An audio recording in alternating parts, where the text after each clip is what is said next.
La vente de biens ou de services est généralement assortie de délais de paiement et le suivi rigoureux de l'exigibilité de ces créances reste primordial pour justement maintenir un bon niveau de trésorerie et rester compétitif, surtout dans ce contexte difficile. Avec nous aujourd'hui, M. Boudjma Sultani, commissaire au compte, expert comptable, qui nous parlera du recouvrement des créances. Monsieur Sultani, bonjour. Bonjour Akram. Certaines entreprises affichent quand même un délai de recouvrement des créances exigibles qui dépasse parfois les 180 jours. Selon vous, quelles sont les principales raisons qui font justement qu'il y ait le non-paiement de ces factures exigibles? Merci Akram pour cette invitation. Alors c'est vrai que le recouvrement de créances pose un problème au niveau des sociétés, surtout avec la pandémie du Covid-19. Et les causes de non-paiement sont généralement connues, mais mal connues au même moment. Les impayés, c'est par rapport à la qualité de la facture en premier lieu, c'est-à-dire que les opérateurs économiques ne maîtrisent pas la facture et les mentions légales. Après, et ça c'est pour la moitié de l'impayé au niveau des sociétés. C'est-à-dire qu'il y a trop de rejets de factures et c'est comme ça qu'on dépasse les délais normaux du commerce qui sont de 60, 90 jours et 120 jours. Et les entreprises se retrouvent en difficulté, surtout par rapport à ça, alors qu'ils peuvent prémunir à ça du moment où en maîtrisant notre facture. En deuxième lieu, il y a méconnaissance de notre client, c'est-à-dire que l'entreprise, que le service commercial ne connaît pas son client, ne connaît pas à qui il va facturer, son état, sa solvabilité, etc. Après, nous avons les litiges qualité, les litiges par rapport au contrat commercial et nous avons aussi jusqu'à 10% des sociétés par rapport à leur système de recouvrement qui n'est pas mis en point avec des procédures, avec des mécanismes bien connus et les gens qui ne sont pas formés aussi. Parfait. Selon vous, M. Boudjma Sultani, quels sont les moyens que vous préconisez justement pour se prémunir contre ces risques d'impayés et ne pas voir son délai de recouvrement dépasser justement les normes légales, devrais-je dire?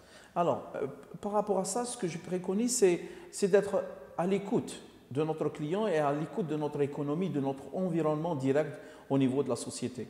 Les opérateurs ont tendance à oublier que le client aussi subit des pressions de son environnement. Donc, être à l'écoute de son client, mentionner ça sur des fiches et sur une expérience déjà connue, sur une expérience de son client, il pourra éventuellement se prémunir sur les risques avec le même client. Et comme ça, on va diminuer l'impayé. Parfait. Donc, concrètement, quels sont les outils, si vous voulez, pour réussir son recouvrement? Quel est le process à adopter? Déjà il faut que les gens du recouvrement soient formés pour ça. Donc, formés sur la partie amiable et la partie juridique aussi. Parce qu'à un moment donné, il faut bien penser à enrôler l'affaire en justice. Donc, généralement, on préconise l'amiable parce qu'il ramène de bons résultats. Et dans l'amiable, on fait des relances, la première relance, où on rappelle à notre client les conditions du contrat et aussi ses obligations vis-à-vis de nous. Et dans une deuxième lettre ou une deuxième relance, on peut même hausser le ton. Comme quoi, c'est un client récalcitrant, un client négligent qu'il faut segmenter en tant que tel. Et à partir de là, la visite client devient obligatoire. Donc l'équipe de recouvrement ou le service de recouvrement doit faire une visite chez le client pour comprendre pourquoi. Et cette visite, il faut qu'elle aboutisse vers une signature d'un contrat, plutôt d'un paiement ou d'une date d'échéance, ou même d'un PV de négociation s'il y a lieu, si par exemple l'entreprise elle a aussi des réserves sur la qualité de notre produit. D'accord. On a parlé d'équipe de recouvrement, on a parlé de service commercial. Beaucoup d'entreprises actuellement confient la tâche du recouvrement à leurs équipes commerciales. Qu'avez-vous à dire sur ce point premièrement?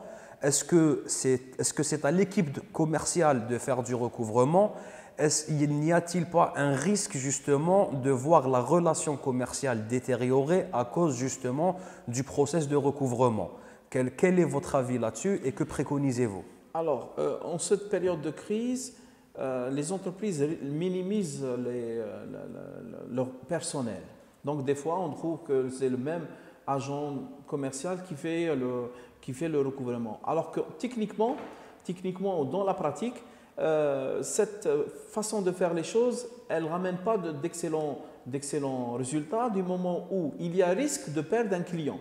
Le client, il est là, mais si on change de temps avec lui, avant on était commercial, on voudrait réaliser un chiffre d'affaires avec lui, et à un moment donné, on devient très strict ou on ensemble le temps avec lui, et bien tout simplement, il y aura risque de perdre le client, surtout s'il passe par une période défavorable en cette période de crise.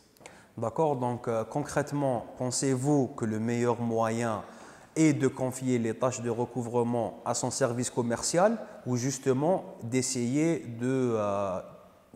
je ne vais pas dire externaliser, mais confier cette tâche à un autre service complètement indépendant qui exécute uniquement les tâches de recouvrement?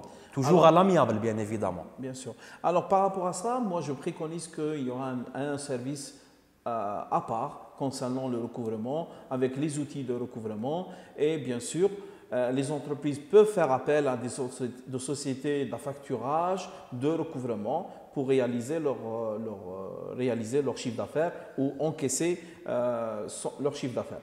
Maintenant, s'ils vont vers le service recouvrement, il faudrait que ces gens-là soient formés dans le but de ne pas perdre le client aussi. Parce que la relation client-fournisseur, elle peut se détériorer sur une simple maladresse d'un agent et ce qu'on veut éviter justement. Parfait, merci beaucoup. Dernière question. Quels sont vos conseils en ce qui concerne justement le recouvrement des créances? Quelles sont les petites astuces que vous donneriez aux adhérents de la CCI algéro-française pour leur permettre justement de réussir, on va dire, par rapport à l'opération de recouvrement des créances et ne pas avoir trop d'impayés ou par rapport au délai?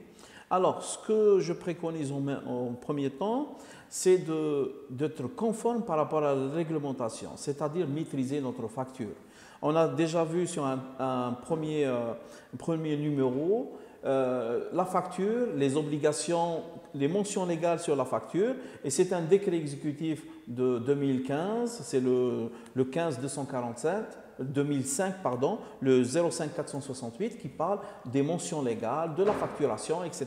Donc c'est en premier lieu, si on établit une bonne facture avec toutes les mentions légales, déjà c'est un bon point pour nous.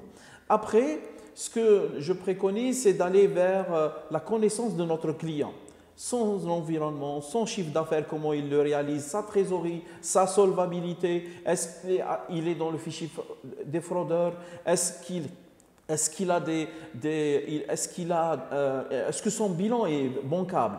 Et sur la plateforme sigillicom.dz, c'est la plateforme du CNRC, on peut avoir le maximum d'informations sur notre partenaire qui est le client. Et bien sûr, former nos agents de recouvrement, avoir un bon contrat aussi avec le client, avec toutes les mentions légales requises. Et à la fin, le client ou le fournisseur doit aussi mettre à la portée du client tout ce qui est remise, rabais, ristourne. Rappelons que le même décret 05468, il explique aussi comment on doit donner ces trois R, comme on les appelle généralement dans notre métier, donc rabais, remise, ristourne. Si on a un problème de qualité, ça sera des rabais. Si on a une quantité ou une fidélité de client, c'est ristourne. Et puis les remises, ils sont là aussi pour capter le client, pour fidéliser le client et avoir aussi la possibilité de négocier avec lui un échéancier à part, un échéancier sur l'impayé lui-même. Parfait. Merci beaucoup, M. Boudjma Sultani. Merci pour toutes ces réponses et merci pour vos conseils. Nous vous donnons rendez-vous pour le prochain numéro.